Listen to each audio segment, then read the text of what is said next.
الحمد لله رب العالمين والصلاة والسلام على رسول الله وعلى آله وصحبه أجمعين وبعد ولا ليال waxaan nagu soo fool leh maalmo qaali ah oo adduunka intiisa kale ka tilmaaman qofkii muslima oo caafimaad qaba oo bilahaas maalmahaas ilaahay soo gaarsiiyo wuxuu haystaa fursad qaali ah oo ilaahay la ganacsado aakhiradiisana wax u hormarsado neefta naga soo baxaysa iyo daqiiqad kastoona soo marta waa tilaabo xagga qabriga loo qaaday cimrigeennii gubanaya wey sidaas darteed waxaa la gudboon qof kasta oo naftiisa u naseexaynaya inuu ka faa'iidaysto fursadaha soo maraya ee qaaliga ah waliba kuwa shariicadu si gooni ay u amartay in laga faa'iidaysto ama ay u boorisay maalmaha kani waa kuwa ilaahay ku dhaartay oo ilaahay yiri wal fajri wa layaalin cashr waxaan ku dhaartay fajarka iyo 10 bari 10ka bari waxay ku fasireen ibnu Cabbaas iyo Cabdullah ibn Umar iyo jumhuurta mufassiriintu inay yihiin 10ka bari oo nagu soo fool ee ugu horeysa bisha Carafo xadiidku yaala saxiix ibn Hibbaan oo Jaabir uu nabiga ka warinayo albaanina uu saxiixiyay nabigu wuxuu yiri sallallahu alayhi wasallam afdalu ayaami dunya ayaamul ashr adduunyada maalmihiisa waxa ugu fadli badan 10ka bari maalmahooda waa 10ka nagu soo fool leh Bukhari wuxuu wariyay xadiid Abdullah ibn Abbas uu warinayo nabigu inuu yiri sallallahu alayhi wasallam ما من أيام العمل الصالح فيها أحب إلى الله من هذه الأيام مجيره مالمو عمل كصالح هو الله سمايا إلهي وكجعل يهي مالمها كان طبنك أوه الرأي ذي الحجاء وحليه ابن رجب الحنبلي عمل كالله سمايا مالمهاس هدو أها أول عمل أجر كيسو يريهي وحو كفضل بدنيه عمل أجر كيسو بضناء ومالمك للقو سمايا أبو عثمان النهدي أيا وحوليه كانوا يعظمون 13 صحابة إيه تابعين توحي ويني جيرين صدح طبنات أو سنة كامدة طبنك رمضان أقول بيسة طبنك ذي الحجة أقوه الرئيسة طبنك محرم أقوه الرئيسة طبنك رمضان أقول بيسة أو يكوجرت ليلة القدر طبنك ذي الحجة أقوه الرئيسة أو نقصو فول أو دمان تدمال ما فضل بدن iyo 10ka ugu horeysa muharram oo ay taasuuca iyo caashura ay ku jiraan maalmaha kan xaafid ibn Hajar wuxuu leeyahay waxa muuqanaysa sababka ay adduunka dhan uga fadli badeen waxa weeye cibaadaadkii ummahaadkoodii usuushii cibaadaadka ayaa la sameyn karaa maalmaha kan adduunka waqti kale oo la sameyn karaa ma jiro xajka oo kaleeto maalmaha maanta ninka la sideedaad oo yawm tarwiyada maanta sagaalaad oo Carafa maanta tobnaad oo maalinta ciida waa maalmihii xajka acmaashiisa ugu waaweyn la sameeyay waqti kale xaj la sameeyana ma jiro adduunka intiisa kalena waxay kala mid tahay soon iyo salaad iyo sadaqo marka wuxuu leeyahay ibn Hajar waxa ay goonida la noqotay cibaadad ayada la sameey kara jira maalmahan war kale la sameey karana aysan jirin almuhim inta saddexdaas tobnaad oo salafku ay si gooniya fursad ugu arki jireen kuna dadaali jireen 10ka ugu sii fadliga badan weeye 10kaani waxa ku jira yawm Arafa oo maalinta shaydaanku inta duloobo oo quusto oo yaraado markuu arko raxmadii Allah soo dagaysa iyo dambigiyo dadkii loo dhaafay waa maalintii diinkan Ilaahay noo kamilay oo ay soo degtay al-yawma akmaltu lakum diinakum wa atmamtu alaykum ni'mati wa raditu lakum al-islam diina ومالنتا uu nabigu yiri qofka sooma 2 sano dambigooda Ilaahay u dhaafa waxa ku jira maalmaha kan yawmul hajj al-akbar oo maalinta ciida waana maalinta adduunka maalmihiisa dhan ala al-itlaq ugu ajarka badan xadiis sunan abi daawud ku yaala ayaa nabigu wuxuu leeyahay inna a'zama al-ayyam 'inda Allah yawm an-nahr thumma yawm al-qar sallallahu alayhi wasallam wuxuu nabigu tilmaamayaa adduunka maalmihiisa kuwa ugu waaweyn yihiin maalinta ciida ugu weyn horta ciidul adha maanteeda ugu ajar badan uguna weyn riwaayad kale in afdal al-ayami laad waxa ku xiga hadana xagga fadliga maanta 11aad oo yawmul qarr la yiraahdo see muslimku uga faa'iideysan kara maalmaha kan nabigu xadiidkii Abdullah ibn Abbas dan gadaal ugu laabano amalka saalixa ayuu dadka ku booriyay shardina hal shardi buu ku xiray shuruud kale kuma xirin shardigaas waxa weeye amalku inuu saalix noqdo عمل صالح waxa la yiraahdaa laba shardi amalkii laga helo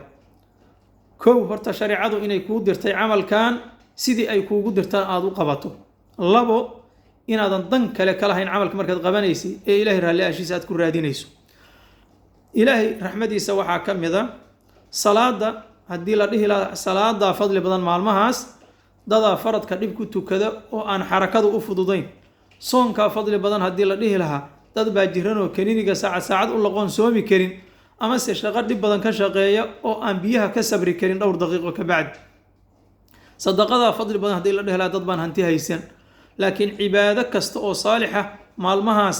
waa looga faa'iidaysan karaa, shardi kalena kuma xira. waxaan rabaa marka haddaba inaan wax yar isdul taago 7 camal oo maalmahaas in lagu dadaalo ay tahay, oo qaarna shareecadu si gooniya u tilmaantay, qaarna fadligooda guud dartiis aan ninka la yidhaahdo u doortay inaan baraarujiyo.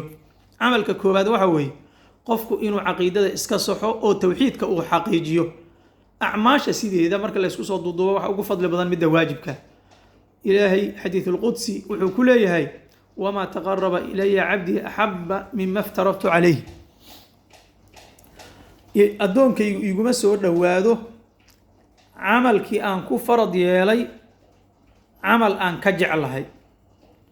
oo cibaadaadka waxaa ugu fadli badan kuwa waajibka. waajibaadkuna ma sinno, waxaa ugu sii fadli badan towxiidka. nabigeenna suuban sala allahu calayhi wasalam xadiid nin la yidhaahdo cutbaan uu warinayo saxiixayn ku yaalla wuxuu leeyahay, fa ina allaha xarama cala annaar, ilaahay naarta wuxuu ka xarimay inuu galo man qaala laa ilaaha ila allah yabtaqii bidalika wajha allah. qof yidhi laa ilaaha ila allah asagoo ilaahay raallihashiisa ku dalbaaya, dan kalena aan ka lahayn.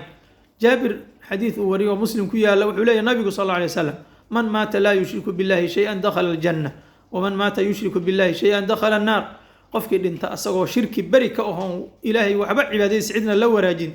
aan la wadaajin jannadu galaa. qofka dhinta asagoo shirki raad ku lehna naartuu galaa. haddaba cibaadaadka waxaa ugu fadli badan towxiidka. waxaad xusuusatiin xadiid nabigu uu tilmaamay sal alla alay wasalam, nin aakhira inta la keenay 99 daftar oo dembigiisii lagu qoray, wax xasanaaduna aysi ku qorayn, oo mid kasta marka la kala fidiyo ishu intay wax ka aragto la eg ayaa lasoo dhigay hortiisa. xasanaadkiisiina markii lasoo raadraadshay waxaa la helay waraaqad yar oo ay ku qoran tahay laa ilaaha ila allah muxamedun rasuulullah. waa loo miisaamay, kelimadii yartahayd waraaqda ku qoreed laa ilaaha ila allah ayaa raajix noqotay. sijillaadkii 99 waa fududaadeen, saasuuna jannada ku galay. towxiidka wax la fadli egi ma jiraan. xadiidka kan jaabir culammadu waxay u yaqaaneen magacuu u leeyahay xadiisulmuujibataan, xadiidkii ka hadlayay labada camal oo midna naarta waajibiyo oo shirkiga yahay, midna jannada waajibiyo oo towxiidka yahay. camalka labaad oon tilmaamaya waxa weeye adaau manaasik alxaji waalcumra, in la xajiyo la cumraysto maalmaha kan qaaliga ah. nabigu wuxuu yidhi alxaju almabruur laysa lahu jazaaun ila aljanna. xajka sida saxdaa loo sameeyey oo qaabkii nabi maxamed u samay jiray loo sameeyey, abaalmarin ka sokayda ilaahay kuma abaalmariyee jannu iska leeyahay qofka la yimaadaa. camalka saddexaad waa soonka. nin baa nabiga u yimid oo weydiiyey camal uu jannada ku galo. nabigu wuxuu ku yidhi calayka bisawmi fa innahu laa mithla lah. sooman kugu ogahay, wax u dhigmaa ma jiraani. weliba soonka waxaa ugu sii fadli badan maalmahan haddii la soomaayo, maanta 9aad oo ah yowmu carafa, oo nabigu sal alla alay slam uu tilmaamay qofkii sooma 2 sano dembigood ilahay u dhaafo. imaam nawowi wuxuu leeyahay maalmahan oo dhan in la soomo 9ka mustaxabun istixbaaban shadiidan, aaday sunno u tahay in maalmahan oo dhan la soomo. camalka afaraad waa salaad. nabigeen wuxuu yihi sal alla alay wasalam, alsalaatu khayru mawduuc. camal ilaahay soo dejiyey camalka ugu khayr badani waa salaada. faman istataaca an yastakira falyastakir. qofkii awoodo inuu badsado ha badsado. xadiid kale waatuu ahaa aqrabu maa yakuunu alcabdu min rabbihi wahuwa saajid. addoonku wuxuu ilaahay ugu dhow yahay marka uu sujuudsan yahay. camalka shanaad waxa weeye sadaqada, weliba udxiyada. maanta 10aad iyo maanta 11aad iyo wixii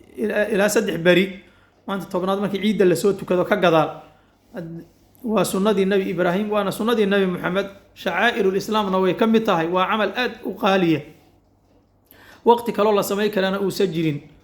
marka udxiyadu waxay ka mid tahay waxyaalaha qofku in ku dadaalo ay tahay, haddii uu awood u leeyahay inuu iska daayo aysa ahayn. camalka lixaad waxa waaye waa dikrullah. nabigaa si gooniya u tilmaamay maalmahan dikriga ilaahay in la badiyo. ilaahay qur-aanka wuxuu ku tilmaamay nebi ibraahim, wuxuu ku yidhi dadka ugu yar xajka, وأذن في الناس بالحج وهو سبب قدر محا لوغو ييراي ليشهدوا منافع لهم ويذكروا اسم الله في أيام معلومات سي حسان إلهي معلمة قونيه لا يقانو ابن عمر يا ابن عباس يا غيرهم waxay ku fasireen inay yihiin maalmahaas 10 ka bariyo nagu soo fool leh musnad imaam ahmedna waxa ku sugan nabigu inuu yiri fa akthiru fihinna min at-tahlil wa at-takbir wa at-tahmid maalmahaas badiya la ilaha illa allah wallahu akbar walhamdulillah badiya dhikriga ilaahay umuman quraanka akhriskiisuna hadee fadliga dhikriga ilaahay lambar koob uga jira quraanka akhriskiisa in la badiyo weeye abu hurayra iyo ibn umar suuqay u bixi jireen markaas ay takbiirsan jireen Allahu akbar la jahri jireen markaas suuq lama isla dhawaaqi jiray maalmahan marka la soo gaaro amalka ugu dambeeya ku gabagabeynaa waa ducada nabigu wuxuu yiri wa khayru du'aa'i du'aa'u yawm arafa du'a waxa ugu khayr badan maalinta arafa ducada la duceysto qof walba dan uu leeyahay oo in badan laabtiisa ku jirto ilaahay inuu ka helo uu jeclaan lahaa maantaas ducada la duceystaana maalmaha lama sinna marka waxaan naftayda iyo walaalaha muslimiinta u dardaarmahay maalmahan inaan ka faa'iideysano waxaan waqtigan ugu soo beegay kelimadan in qorshe qofku u sii degsado intaan maalmuhu imaan haddaan qorshe la sii dejin lagama faa'iideysan karo adoo dhex taagan aad aragto haddaad tiraahdid 3 juz maalintii quraan akhri oo aad 10kaas bari hal mar quraanka khatimto waa qorshe haddaad isniin kasta iyo khamiis kasta soonto iyo maanta nika leehdo sagaalaad waa qorshe ayaga dhan haddaad soomi kartid aad sadaqa la bixi kartid sadaqadii aad rabtay in la baxdo maalmahaas ku aadso marka ilaahay waxaan ka baryayaa bi asmaa'il husna wa sifatil ula amal uu raali ka yahay inuu nawaafajiyo raali ahashiisna gaarsiiyo naartana naga xoreeyo dhamaan in Allah intii maqashana uu ku anfaco kalimadan wa sallallahu wa sallam ala nabiyyina muhammad